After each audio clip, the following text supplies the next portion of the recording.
அந்த மெயின் பங்கு சந்திரப்பூர் அப்படிங்கிற அந்த பங்குல கிளை பங்குகளை குடும்பங்கள் 148 இருக்குன்னு சொன்னீங்க. ஒரு இடத்துல 5-6 பேர் வைக்கிறாங்களா சொன்னீங்க. சந்திரப்பூர் அந்த பங்குல எத்தனை குடும்பங்கள் இருக்கு? இந்த பங்கு ரொம்ப தூரத்துல பங்குல இருந்தது இந்த ஏரியா. இங்க இருந்து 80 கிலோமீட்டர் வரைக்கும் அங்க போகணும். அதுல இருந்து தான் இது பிரிஞ்சு வந்துச்சு இந்த ஏரியா. ஓகே. 2000 ஆரம்பிச்சு நிறைய கத்தோலிக்கல் இந்த ஏரியால இருந்தாங்க. வேற மாநிலத்தை இங்க வேலை செய்யறதுக்காண்டி வந்தவங்க. அவங்க இங்க செட்டில் ஆனாங்க. அப்புறம் அந்த ஒரு சில இயற்கை இந்த என்வாயன்மெண்டல் அவங்க வந்ததுனால இந்த ஃபேக்டரிலாம் மூடின உடனே அவங்க மாநிலத்துக்கு திரும்பி போயிட்டாங்க குடும்பங்களோட. அப்ப இங்க இருக்கிற டோட்டல் கிறிஸ்டியன்ஸ் அப்படின்னா நம்ம கேத்தலிக்ஸ் எவ்வளவு இருப்பாங்க? எங்களுக்கு ஒரு 200 குடும்பம் இருக்கும் இந்த பங்கோட. இது மொத்தத்துக்கு அந்த இன்னைக்கு நம்ம போன எல்லா வில்லேஜ் சப்ஸ்டேஷன் இல்லாம இந்த மெயின் ஸ்டேஷன் மட்டும் இங்க ஒரு 10 ஃபேமிலி தான் இருப்பாங்க. அவ்வளவுதான். அங்க பக்கத்துல இந்த ஊர் பக்கத்துல. இப்போ மற்றதெல்லாம் சப்ஸ்டேஷன் கிளை பங்குல தான் இருக்கிறாங்க. எல்லாமே மக்கள் கூட்டம் அங்கதான் அதிகம். ஓ சரி. முக்கியமான நாட்கள்ல இங்க வருவாங்க. மற்ற நாள் நாங்க அங்க போயிடுவீங்க. நல்லா நல்லா இருக்கும் அந்த மாதிரி பண்றது. இந்த மக்களுடைய ஒரு ஃபீலிங் வேணும்ன்றதுக்காண்டி கோயிலே இல்லாம இருக்கப்போ இப்போ நீங்க மக்களுடைய விசுவாசம் எப்படி இருக்கு? நம்பிக்கை நல்லா வளருது. ஆமா, முக்கியமான கொரோனா டயத்துல கொஞ்சம் நாங்களும் போக முடியல, அவங்களும் வராதனால கொஞ்சம் ஒரு மாதிரியா போனது. இப்போ திருப்பி நல்லா வந்துடுச்சு. ஓகே. ரொம்ப ஆர்வமா இருக்காங்க. ஓகே. அன்பான மக்களே, ஃபாதர் தான் இந்த சர்ச்சை கட்டியிருக்கிறாரு. கிட்டத்தட்ட 1,20,00,000 இல்லைங்களா? அந்த அவ்வளோ அமௌண்ட்ல அழகான ஒரு சர்ச்சு, ரொம்ப ப்ளசண்ட்டாக இருக்குது. பீடமெல்லாம் பார்த்தீங்கன்னா பாருங்க, அழகா இருக்கு. ரொம்ப கசகசன்னு இல்லாமல் நீட்டாக செஞ்சிருக்காரு. Congratulation father. மாதா டிவி சார்பாகவும் நேயர்கள் சார்பாகவும் உங்களை வாழ்த்துறேன். உங்களுடைய பணி சிறக்குன்னு சொல்லி ரொம்ப அழகா இருக்கு சர்ச்சோட வியூ. அந்த ஒரு ப்ரெசன்ஸ் இருக்கு உட்காந்து ப்ரேயர் பண்றதுக்கு.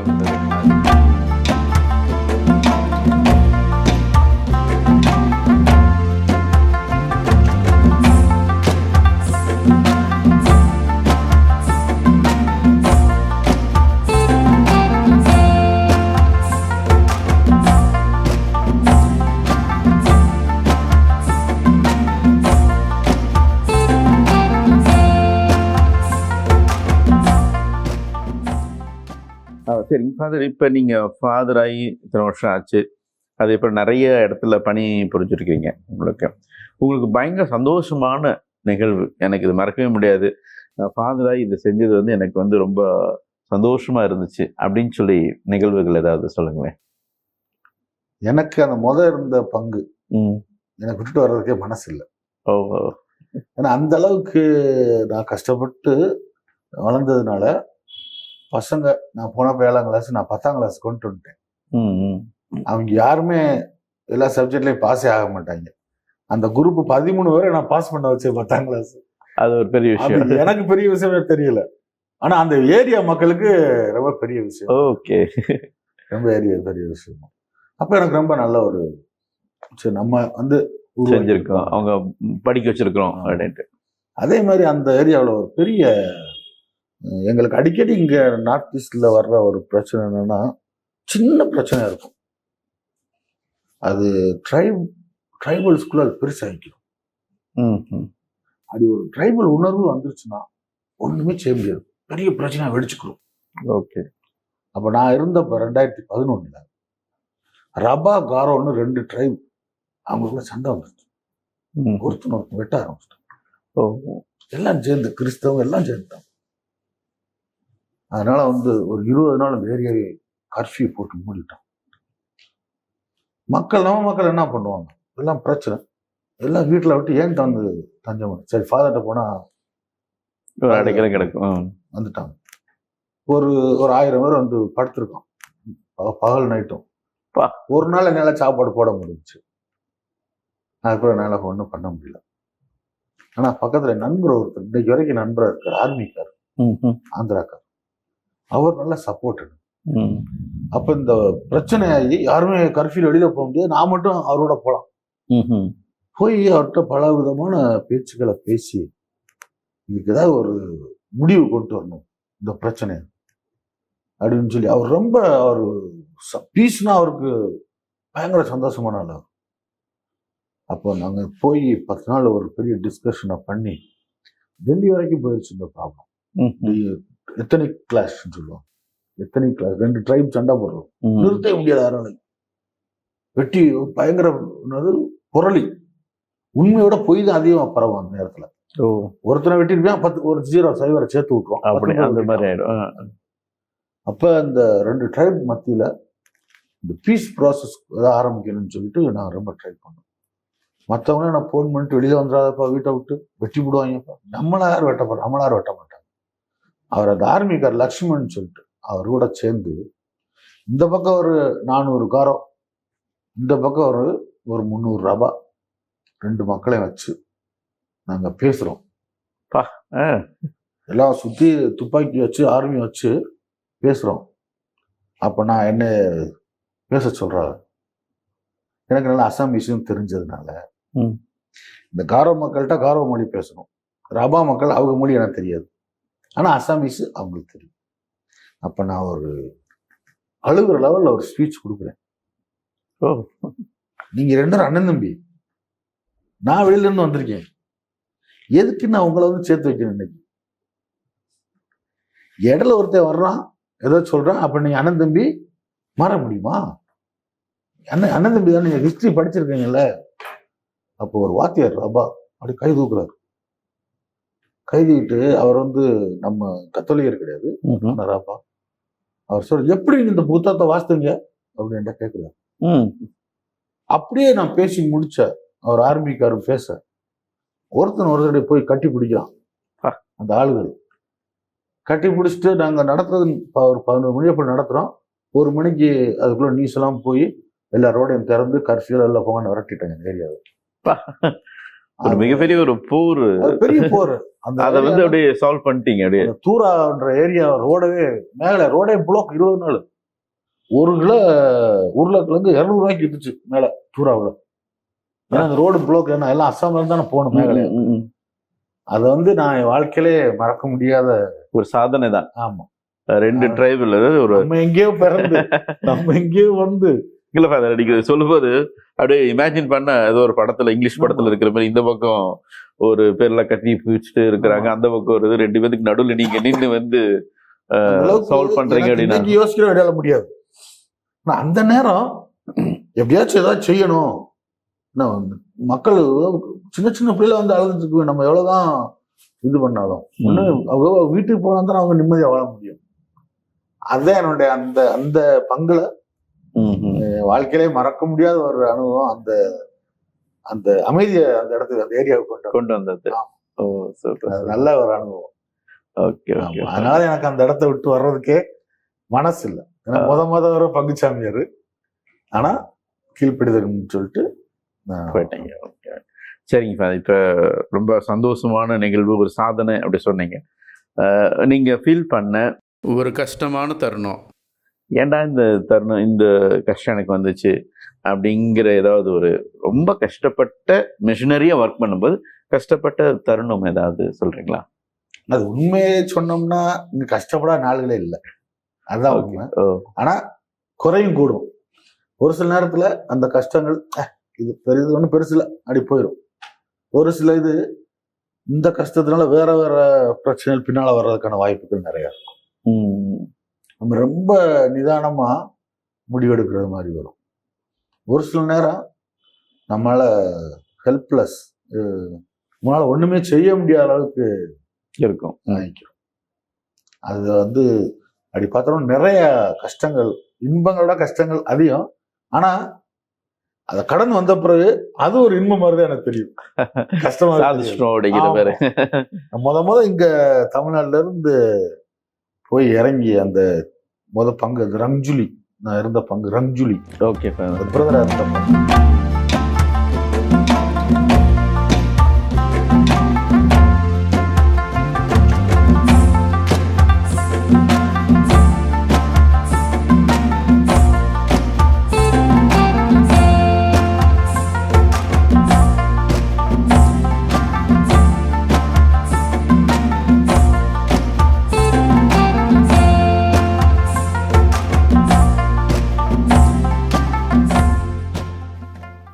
அந்த ஃபாதர் வந்து பாம்பேக்கர். ம். அவர் அந்த குடிசை தான், ஒரு பெட்டு தான் இருக்கும். ம்ஹ்ம். அவர் மேல படுப்பாரு, ஒரு நாளைக்கு என்னை போய் படுப்பாரு. நான் எப்படி படுக்க முடியும் ஃபாதர், நீங்க போய் படுங்க, நான் கீழே தான் படுப்பேன். ம். அவர் என்ன பண்றாரு, கிறிஸ்துமஸ்க்கு என்னை குவஹாட்டிக்கு ஷாப்பிங் அனுப்புறாரு. எனக்கு ஒரு வார்த்தை தெரியாது. நான் வந்து நவம்பர் 22 இறங்கியிருக்கேன், ம்ஹ்ம். 23 அவர்கிட்ட போயிட்டேன். ஓகே. டிசம்பர் 23 எனக்கு அவரு ஷாப்பிங் அனுப்பி அனுப்புறாரு. இப்ப யாராவது வாங்கிட்டு வான்னு ஒரு லிஸ்ட்டை போட்டு கொடுத்துறாரு. வர்றப்ப பஸ் லேட் ஆகி வந்து ஒரு பஸ்ல வந்து இறங்கணும். நான் அந்த பஸ்ல நான் வரல. ம்ஹ்ம். அவர் வந்து வெயிட் பண்ணி பாக்குறாரு, திரும்பி போயிடுறாரு. வரலன்ட்டு நான் வேற வண்டியில அடிச்சு பிடிச்சு வந்து இறங்கிடுறேன். ஒரு 8 மணி தான். ஆனா 4 மணிக்கு இருட்டிடுது இல்லையா டிசம்பர்ல. 8 மணிக்கு இறங்குறேன். அந்த ஏரியால யாருமே இல்லை. நான் பார்த்தேன், எந்த ஹெல்ப் இல்லை. 3.5 கிலோமீட்டர் தான். அப்ப நமக்கு வயசு என்ன, 23 தானே. இது என்ன 10 நிமிஷம் நடக்க போறேன்ட்டு ஜஸ்ட் நிறைய புது பங்கு, அது பங்கு புதுசு, நாங்கள் எல்லாம் புதுசு, நாங்க எல்லாருமே புதுசு. அந்த பொருள் எல்லாம் வாங்கிட்டு குவஹாத்தில இருந்து வந்து சந்தோஷத்துல வந்து எங்க ஆண்டவர்கிட்ட சொன்னேன், இந்த மாதிரி வாங்கிட்டு வர சொன்னேன். அவர்கிட்ட இருந்த கிறிஸ்துமஸ் பொருள் அவர் கொடுத்தாரு, கொண்டு போய் நல்லா பண்ணுங்க. நல்லா பிடிச்சா தூக்கிட்டு போயெல்லாம் மேல எங்கேயே பாக்குறான். பஸ்ல இவ்வளவு அழுத்து வர்றான் ஒருத்தன், அது இன்னும் பேசவும் மாட்டானே. நம்ம கருப்பா இருக்கோம், நம்ம வித்தியாசமா இருக்கோம், எங்களுக்கு தெரியுது. போய் இறங்கிட்டேன். ஃபாதரை காணோம். நடந்தேன் எல்லாத்தையும் தூக்கிட்டு ஒரு 5 நிமிஷம் நடந்திருப்பேன். ஒரே துப்பாக்கி சூடு ரோட்ல, வீட்டுக்குள்ள இருந்து மரங்கள், துப்பாக்கி லைட் துப்பாக்கி பயங்கர சத்தத்துல. எனக்கு ஒண்ணுமே புரியல. ஏன்னா அப்ப வந்து இந்த நிறைய தீவிரவாதம் இருந்தது அஸ்ஸாம்ல. தீவிரவாதி, போரோ தீவிரவாதி நிறைய சொல்லுவாங்க, கேள்விப்பட்டிருக்கேன். நான் பார்த்ததில்ல எதையும். ஒரே சத்தம். நான் அப்படியே இந்த இதையும் தூக்கிட்டு பொருளை விடுறதுக்கு மனசு இல்லை. இவ்வளவு கஷ்டப்பட்டு முதல்ல கிறிஸ்துமஸ் வாங்கிட்டு போறோம். போய் பார்த்தா பக்கத்துல போலீஸ் ஸ்டேஷன் இருந்துச்சு. நான் அங்க போய் குனிஞ்சு ஒழிஞ்சுக்கிட்டேன். போய் அவன் என்னைய போலீஸ் புடிச்சு தூக்கிட்டான். அவன் பார்த்தோன்னே நல்ல வேலைக்கு எங்க ஃபாதர் ஒரு 4 நாளைக்கு முன்னாடி என்னை கூட்டு போனாரு போலீஸ் ஸ்டேஷன். கிறிஸ்துமஸ்க்கு நீங்க சாப்பிட வாங்கன்னு. அதுல அவர் என்ன பார்த்தா, என்ன பிரதர் நீங்க இங்க இருக்கு இந்த மாதிரி சொன்ன திங்ஸ் எல்லாம் அவர் கொண்டு ரூம்ல அவர் ஆபீஸ்ல உட்கார வச்சு கதை அடைச்சிட்டாரு. இங்க வெளியே நடந்துட்டு இருக்கு ஷூட்டிங் நடந்துச்சு. அது பிறகுதான் ஒரு 1 மணி நேரம் நடக்குது. இவங்க போலீஸ் போயிட்டாங்க எல்லாம். எப்பயும் போலீஸ் ஸ்டேஷன்லாம் அப்பெல்லாம் ரொம்ப ரொம்ப கஷ்டமா இருக்கும் பாக்குறதுக்கே. ஒருத்தரும் இந்த சிமெண்ட் சாக்குல மணலை வச்சு தான் உட்காந்துருப்பான், குண்டெல்லாம் பதியாம. இவங்க உடனே இந்த சவுண்ட் வந்தோடனே எல்லாம் போலீஸ் எல்லாம் போய் சுட்டுட்டு இருக்காங்க. சுட்டுட்டு ஒரு 1 மணி நேரம் கழிச்சு அப்படியே சவுண்ட் எல்லாம் குறையுது. எனக்கு 1 மணி நேரத்துல வேர்த்து விறுவிறுத்துருச்சு. நல்லா குளிர், ஜாக்கெட் எல்லாம் போட்டுங்க. எனக்கு வேர்த்தனால ஜாக்கெட் எல்லாம் கலத்திட்டேன். அந்த அளவுக்கு எனக்கு பயம் பார்த்த இடத்த பயந்துட்டேன். எனக்கு ஒண்ணுமே சின்ன முன்ன நம்மளை சுற்றுவாங்க, நம்ம காலி அப்படின்னு நினைச்சேன். ஆனா ஒரு 1 மணி நேரம் 1.5 மணி நேரம் கழிச்சு அந்த போலீஸ் டீ போட்டது எனக்கு கொடுத்தாரு. இன்னைக்கு வரைக்கும் அந்த போலீஸ்க்கு நான் கான்டாக்ட்ல இருக்கேன், மறக்க முடியாது. அவர் வந்து டீ கொடுத்து வாங்க பிரதர்னு என்னை பைக்ல உட்கார வச்சு, அவர் ஒரு சில பொருள் எடுத்து பெட்ரோல் டேங்க் மேல வச்சுக்கிட்டு, அவருக்கு கத்தோலிக்கர் கிடையாது, வந்து என்ன 9:30 போல வந்து ஃபாதர் தூங்கிட்டார் குளூர்ல. 9:30 போல இறக்கி விட்டு அவருக்கு ஃபாதருக்கு ஒரு மாதிரி ஆயிடுச்சு. போலீஸ்ல நான் ஒண்ணுமே சொல்லல. போலீஸை பார்த்தேன், அவரே சொல்லிட்டாரு. யாரு போலீஸ் ஒன்னும் சொல்ல வேண்டாம், ஃபாதர் பதறிடுவாரு, நீங்க போங்க. நான் போய் வச்சுட்டு நான் சாப்பிடாத பயத்தை தூங்கிட்டேன். நைட் 2 மணிக்கு உடனே அவங்க டெல்லியில இருந்து பாராமிலிட்டரி எல்லாம் கொண்டு வந்து தேடுறாங்க என்ன நடந்துச்சு. அப்போ ஃபாதர் எழுப்பியிருப்பாங்க, சொல்லியிருக்காங்க உங்க பிரதர் அங்க இருந்தாரு. அப்படிதான் அவருக்கு தெரியும். அது நம்ம அன்னைக்கு அதான் வந்த வருஷம் 1 மாசத்துல நடந்தது. அது மறக்க முடியாத ஒரு விஷயங்கள், ஒரு பயந்து போனது. ஆனா அதுல இருந்து அது பிறகு ஏதாவது ஒரு ஆர்மியை பார்த்தாலோ ஒரு போலீஸ் பார்த்தாலோ எந்த பயம் இல்லாத எனக்கு அந்த இடம் எனக்கு கத்து கொடுத்துச்சு. ஒரு துன்பத்திலும் ஒரு காரியத்தை ரொம்ப நல்ல மறக்க முடியாத அனுபவம். சிரிக்கிறோம் அதை நினைச்சு, ஆனா அந்த நேரத்துல ஒரு பயமா இருந்தது. இன்னைக்கு அந்த வழியில போறப்ப எல்லாம் என் நண்பரை சொல்ல, அரைக்கான் நீ சாக வேண்டிய இடம் இருந்து இன்னும் சாகலப்பா அப்படின்னு.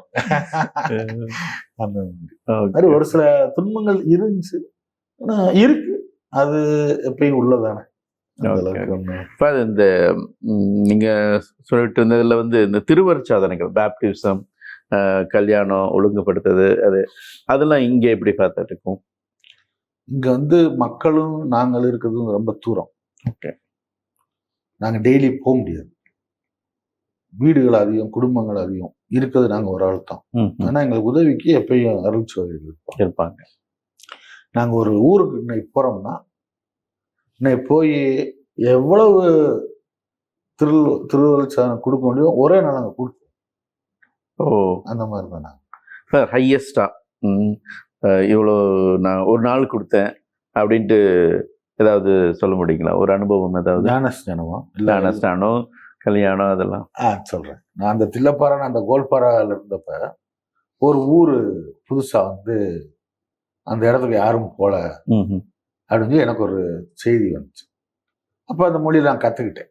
ஒரு 1.5 வருஷம் ஆச்சு போய். சரி அங்க போலான்ட்டு நான் கான்டாக்ட் பண்ணிட்டு போனேன். 9 குடும்பம் இருந்தது. அந்த 9 குடும்பத்துக்கும் முதல் ஞானஸ்நானம் கொடுக்கணும். 9 குடும்பத்தையும் நான் கல்யாணம் அதுவும் கொடுத்துலாம் கொடுக்கணும். அது எல்லாத்தையும் ஒரே ஒரு கரண்ட் இருந்துச்சு, லைட்லாம் போடாம. ஏன்னா நாங்க முத அந்த ஊருக்கு போறோம், என்ன நடக்குதுன்னு யாருக்கும் தெரியாது, நடக்க போகுதுன்ட்டு. நாங்க வந்து மற்ற டினோமினேஷன் அந்த குரூப்பெல்லாம் ரொம்ப அவங்கள கொஞ்சம் காட்டமா இருப்பாங்க. ஆனா அவங்களுக்குன்னு தெரியாம ஒரு இடம் நம்ம பேப்டிசம் கொடுத்தோம்னா அவங்க வந்து ஒன்றும் டிஸ்டர்ப் பண்ண மாட்டாங்க. அதை வந்து அமைதியா பண்ணணும்னு சொல்லிட்டு கரண்ட் லைட்லாம் இல்லாம மெழுகுவத்திலே அந்த 9 குடும்பங்களுக்கும் ஒழுங்குபடுத்தி கல்யாணம் பண்ணிட்டு அதுல ரொம்ப ஒரு இன்ட்ரெஸ்டான ஒன்று நடந்துச்சு. சரி நம்ம முத இருக்கோம், ஒரு பங்கு சமையல ரொம்ப சின்ன பையலா இருக்கோம். இந்த மாதிரி ஒரு முக்கியமான இடத்துக்கு நம்மளா போக வேண்டாம், கூட வர ஒரு ஆளை கூட்டு போலான்ட்டு ஒரு சீனியர் ஃபாதர் அந்த ஏரியாவில் இருக்கவர் கூட்டு போயிருந்தேன். அப்ப இருட்டு. அப்ப அன்னைக்கு இப்போ ஞானஸ்நானம் கொடுக்குறோம்னா அந்த ரீடிங்ஸ் ஞானஸ்நானம் வந்து எடுத்து முடிக்கிற வரைக்கும் அந்த ரீடிங் வச்சு எக்ஸ்பிளைன் பண்ணிட்டு கொண்டு போவோம். இப்ப அது முடிஞ்ச உடனே அடுத்து திருமணத்துக்கு வர்றோம். அப்ப ஒரு கல்யாணத்துல சென்ட் ஜான்ஸ் காஸ்பல் 2வது அதிகாரத்தை எடுத்து நாங்க வாசிக்கிறோம். அப்ப கல்யாணத்துல தண்ணீரை திராட்சரசம் மாத்தினாரு. அந்த மாதிரி பண்ணிட்டு நாங்க அவங்களுக்கு கல்யாணம் ஒழுங்குபடுத்தும். அப்ப நாங்க பிளாஸ்டிக் கண்டெய்னர்ல தான் ஹோலி வாட்டர் வச்சிருப்போம், தீர்த்தம். அதே பிளாஸ்டிக்ல ஒயின் வச்சிருப்போம். ஒயின் அந்த மாசு, ஏன்னா அதாவது தேவையான அளவுக்கு திறந்துகிட்டு ஊத்திக்கிட்டு மூடி வச்சிருக்கோம். அங்க இருந்து இன்னொரு ஊருக்கு போகணும் இல்லையா? அப்ப இந்த இருட்டுல அந்த கெடுத்து அந்த ஃபாதர்கிட்ட எடுத்து அந்த கொடுத்த கண்டெய்னர் சிஸ்டர் எடுத்து கொடுத்தது ஹோலி வாட்டர் கொடுக்கறதுக்கு பதிலாக ஒயின் வாட்டர் கொடுத்து. அவங்கெல்லாம் புதுசு, கொஞ்சம் பாமரத்தனமா இருப்பாங்க. வந்து கிறிஸ்டியான பிறகுதான் கொஞ்சம் நல்லா டீசெண்டா உடையெல்லாம் எடுத்துட்டு வருவாங்க. ஒரு மாதிரியா இருப்பாங்க அந்த காரோ மக்கள். அப்ப இந்த ஃபாதர் அந்த தண்ணி நினைச்சிட்டு அவர் வாட்டுக்கு இருட்டுல ஆஸ்பத்திரிட்டே போறாரு. எனக்கு ஒரு மாதிரியா சும்மல் வருது. கொஞ்ச நேரம் கழிச்சு பார்த்தா ஒருத்தர் வந்து அந்த கையை வச்சு இது பண்ணிட்டு இருக்காரு ஒருத்தர். அப்ப ஃபாதர் நீங்க செக் பண்ணுங்க, நீங்க என்ன கொஞ்சம் சந்தேகமா இருக்கு எனக்குன்ட்டு பார்த்தா அதுக்குள்ள அவர் ஸ்பீடா போயிட்டாரு. முடிச்சுட்டு 7வது ஆளுக்கு போயிட்டு தான் வரைக்கும் நானும் ஜீசஸ் மாதிரி தண்ணியை ஒயிடா மாத்திட்டு அப்படின்னு. அது அந்த மாதிரி நல்ல அனுபவங்கள் அந்த இடத்துல. நிறைய பேரை 9 குடும்பங்கள் ஒரே நாள்ல எல்லாத்தையும் அந்த மாதிரி ரொம்ப ஒரு திருப்தியான நல்லா. உடம்பு வலிக்கும், காடு வலிக்கும், நடந்துதான் போனோம்.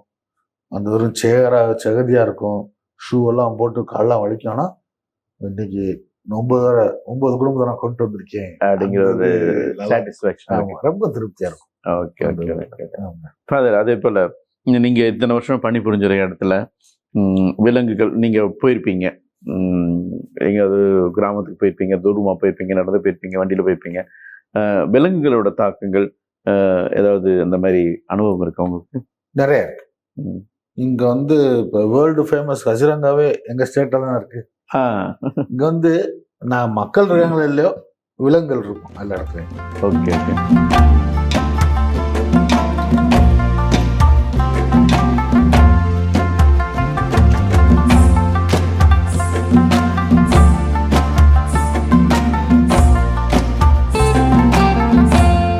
வீட்லயும் இருக்கும், ஊர்ல இருக்கும், பக்கத்துல இருக்கு, எங்கனாலும் எப்பனாலும் இருக்கும். முன்னாடி ரொம்ப அதிகமா இருந்துச்சு. இருட்டுல போயிட்டு இருப்போம், யானை படுத்திருக்கு நமக்கு தெரியாது. பா. தெரியாது. ஆனா யானைகளும் கடவுள் படைப்புல ரொம்ப வித்தியாசமான படைப்பு. ஒன்று தனியா வந்து அதாவது பிரச்சனை ஒண்ணு வரட்டும், கூட்டம் வந்து அது வாட்டுக்கு அது வேலையை பார்த்து போயிட்டே இருக்கும். போயிடும். ஆனா ரோட கிராஸ் பண்றப்ப ரொம்ப கவனமா இருக்கும். 2 யானைகள் அவங்களுக்குள்ள ரொம்ப சீனியாரிட்டி பார்ப்பாங்க போல யானைகள். 2 பக்கம் நின்று பார்த்துக்கிறோம். அந்த சின்னதெல்லாம் ஒரு 30 நமக்கு இதை பொறுத்து நமக்கு லக்கு இருந்துச்சுன்னா 10 வந்து வேகமா போயிடும். ஒரு சில குட்டி அங்க மேய்ஞ்சுக்கிட்டு இருக்கும், அது திரும்பி இங்க வர்றது வரைக்கும் ரெண்டும் பக்கமும் நின்னுக்கும். நம்ம தப்பித்தவறி அவசரப்பட்டு போனோம்னா நம்ம அவ்வளவுதான். ரொம்ப அந்த அனுபவங்கள் இருக்கு. அதே மாதிரி யானைகளுக்கு வந்து எந்த இடத்துல பேட்டரி வச்சு கரண்ட் வச்சிருக்கீங்க அதையும் கரெக்டாக கண்டுபிடிச்சு வச்சு ஸ்மெல் பண்ணிடும். அதுக்கு அது எப்படி, அது ரொம்ப இன்ட்ரெஸ்டா இருக்கும் பார்க்கறது. இப்போ நம்ம அந்த பூட்டான் அந்த ஒரு போரா ஊர் இருக்கு, அங்கே போய் நான் தூங்குவேன். ஒரே எல்லாம் திரும்பி வர முடியாது, சைக்கிளில் போயிட்டு அங்கே தூங்குறது. மறுநாள் யாராருக்கு சோகம் இல்லை அதெல்லாம் வந்த விளைச்சு நான் போய் படுத்திருப்பேன், நிம்மதியாக தூங்க முடியாது. ஆனால் அந்த யானைகள் எப்படின்னா, இவங்க அங்கே வந்து ரொம்ப ஏழை மக்கள், அங்கே கரண்ட் வசதி இல்லை. ஆனால் அப்படி இருந்து அந்த காட்டில் அவங்க தூங்கணும்னா டெய்லி டவுனில் வந்து ஒரு சின்ன பேட்டரி வச்சிருப்பாங்க, அதை சார்ஜ் பண்ணி 10 ரூபா சார்ஜ் பண்ணி கொண்டு போயிடுவாங்க சாயங்காலம். அதை வந்து வச்சு அதை வந்து கனெக்ட் பண்ணி கரண்ட் கம்பியை வச்சு விட்டுருவாங்க. நம்ம நடுவில் படுத்துக்கணும். யானை வந்து இவ்வளவுதான், ஒரு 10 இடத்துல நிற்கும். ஆனா அந்த யானை எவ்வளவு அறிவுள்ளதா இருக்குன்னா, நேரம் வந்து அந்த தும்பிக்கையை வந்து அவங்களுக்கு ரொம்ப, நமக்கு மீச மாதிரி போல இது அழுக்காயிரும்ல, தும்பிக்கையை செக் பண்ணாது கரண்ட் இருக்கான்னு. வந்து திரும்பி நின்றுக்கிறோம். திரும்பி நின்றுக்கிட்டு அந்த வயர் இருக்குல்ல, அந்த கம்பி, அந்த வாழை விட்டு ஆட்டும். அப்ப கரண்ட் இருந்துச்சுன்னா அந்த வாழில் இருக்க முடியல லேசா எரியும். இப்போ கரண்ட் இருக்குன்னு அடி கோவமா போயிடும். அதை வச்சு காலை வச்சு எத்தாது, அதெல்லாம் பண்ணாது. தும்பிக்கை பக்கத்துல கொண்டு வராது. ஃபர்ஸ்ட் இதை தான் செக் பண்ணும். அப்ப நமக்கு ஒரு திருப்தி, அப்பா கொஞ்சம்